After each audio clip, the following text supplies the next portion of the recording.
És veritat que el membre viril de Messi és més gran que el seu futbol? Què m'estàs dient? Això? A mi se m'ha explicat que és Hi ha aquest desproporcionat. Comparar una cosa amb l'altra és molt complicat. És a dir, Amb la teva, doncs, amb la teva, Gerard.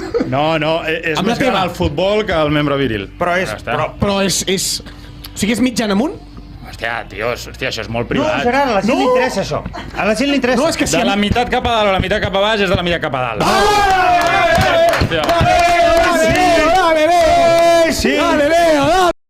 Anys, tu, Gerard, quants anys més pots donar?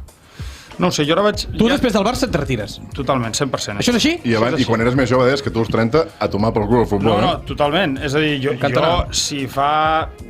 Quan vaig debutar el primer any, que sortia més que el sol, si aquell any em diuen que jo als 34 estic jugant al Barça, és que no dono ni un duro. Tu t'estaves imaginant carrera curta, 10 anys... Passar-m'ho molt bé, que m'ho he passat, però he sabut gestionar, diria, quan el meu cos ha necessitat una cosa o una altra i quan el tema del cap és molt important en el nivell professional i el saber estar i gestionar molt bé els tempos. La família. I l'estabilitat familiar, també, totalment.